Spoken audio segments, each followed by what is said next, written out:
Kason Darnelson is a baby on a mission. Where you going? He's always on the move. Where you going? After months spent in a hospital bed. It's a blessing to be back, to enjoy the family. You want to say some words? He can say stop. Kason and his mom, Mattia, got back to Syracuse late Thursday. His first time home in 6 months. I miss him too much. A long wait for his siblings, wasting no time to get back to playing chase.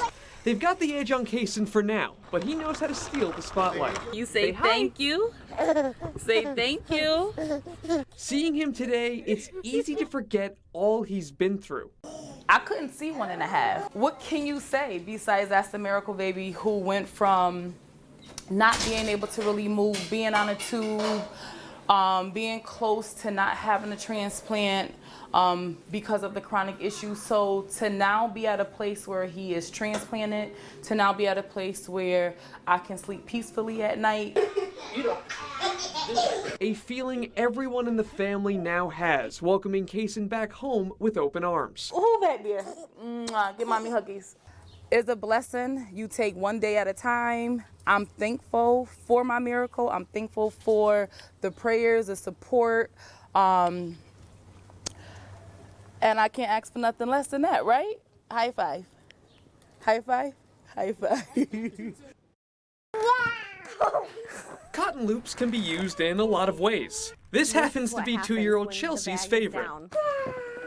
Her sister Kendall can give as good as she gets, but she's also found a less destructive passion. You design it with any color you'd like.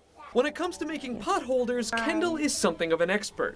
It all started as a school assignment that she brought home when the family needed to quarantine. I want to keep doing it for other people.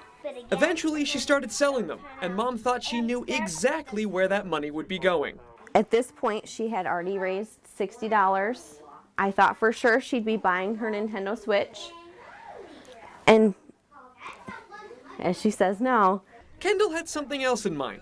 She decided to donate the money she got selling her homemade pot holders, raising over $1,300 for Golisano Children's Hospital and a local animal shelter.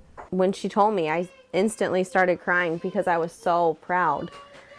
At her age, I would never have thought of that. Usually it's, I want, not giving away. But it was an easy decision for Kendall, even at 8 years old. I wanted to sell some money to where animals don't have homes and to kids at hospital.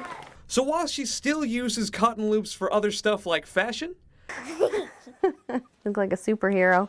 You are a superhero, look at that.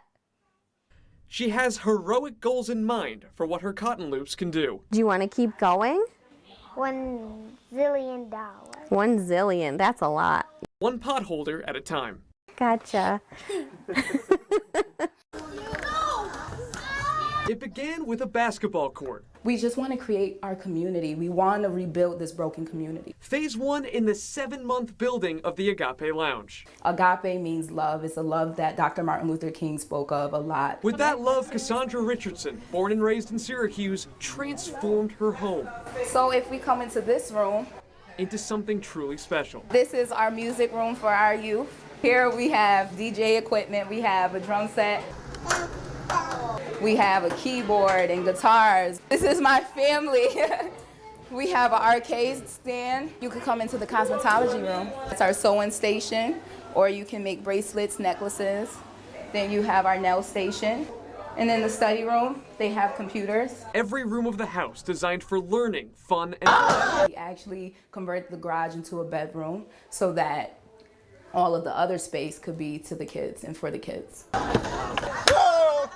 the joy on display at this open house showing exactly what the former Syracuse teaching assistant hopes to achieve with the Agape Lounge. So in order to start this village and rebuild our village here, we're gonna start with this home.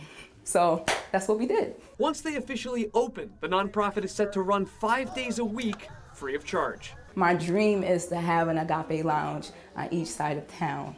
And then from there, each state.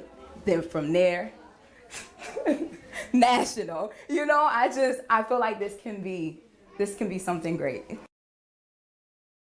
Richardson says the best days of her life were at the Boys and Girls Club on Hamilton Street, and she wants to recreate that feeling for kids in her own home and provide them with a better future. Gray skies, leftover snow, and heavy winds. All the trappings of a bleak November day in central New York. But a surprise parade gave birthday boy Joe Genowitz a reason to show a smile that could warm the neighborhood. It's a great surprise, I'll tell you. Honor Flight of Syracuse organized this Centurion salute. Please accept this flag in appreciation of your service to the country, sir. Thank you. Honoring the World War II veteran who turned 100 years old on Thanksgiving. They went out and did what they needed to do to protect us. And it's a very small thing for us to come out in the rain or the snow or whatever weather conditions to pay honor to them. Surrounded by loved ones, Joe took it all in. Grateful but surprised for this kind of recognition for the sacrifices he made in World War II. I didn't realize I appreciate it that much. I thought I was just going to pass through and no one noticed me. As World War II veterans grow older, organizations like Honor Flight of Syracuse are making sure they can get that appreciation while they can. They're joyous events, you know, turning 100 years old plus, yeah. And the stories are just remarkable. So, yeah, so that's why I do this. I defy any cloud to appear in the sky. It's another story for Joe to tell, seeing the light he's brought to others in his lifetime on an otherwise cold day. In Liverpool, I'm Connor White.